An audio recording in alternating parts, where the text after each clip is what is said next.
Well, this is kind of an unusual kind of thing that I'm going to do for the Tales from the Webcast booth. It's kind of a celebration for me. February 1st this year actually marks webcast number 200 for me. My very first webcast was in September of 2008, and that was when the Posse hosted Fernie.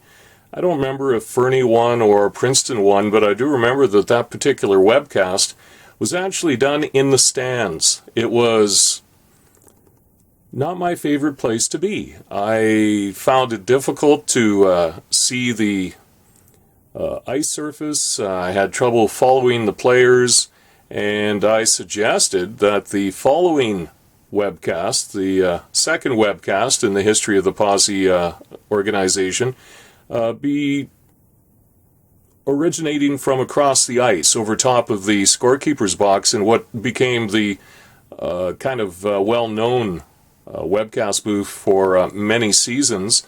I actually did the webcasts uninterrupted for the first 6 seasons of the season or of the podcast program with the Princeton Posse.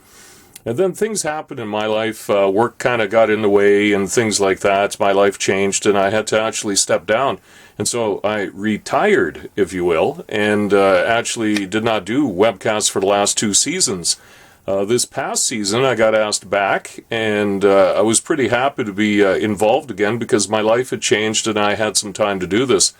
And I'll be honest with you, I didn't think I would ever get to Webcast 200. Now, I know for a lot of people that's not a big deal, but to me it actually is. It says that I think it says a lot about the organization, the Posse organization, the consistency of the KIJHL, and the fact that they've continued with the webcast program. And I think it says a lot about the dedicated volunteers who've been involved.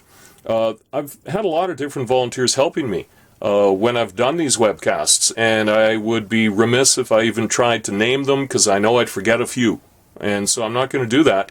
But I basically just wanted to say that I'm really happy to be involved as much as I have been over the years, even though I skipped 2 seasons because of changes in my life. I'm really happy to be part of the webcast program and the KIJHL. I'm thrilled to be able to do this for the team. And I'm really thrilled about being able to keep families connected because that's how I view it. I know a lot of the out-of-town players' families don't get a chance to see their boys play very often.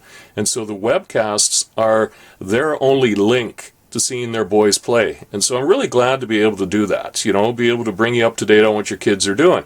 Also, I'll be honest with you, I never really thought that I'd be able to do play-by-play. It's the only thing I've never done in my career. I spent many years in radio. Play-by-play is the only thing I never ever did in my 22 years of broadcasting.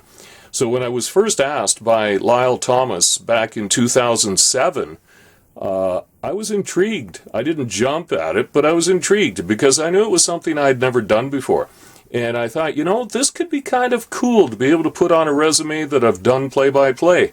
I had no idea how to do it. I had no clue how I was going to approach it, but I'll tell you, I eventually came up with, and I've explained this many times, I eventually came up with the concept of just describing what I see.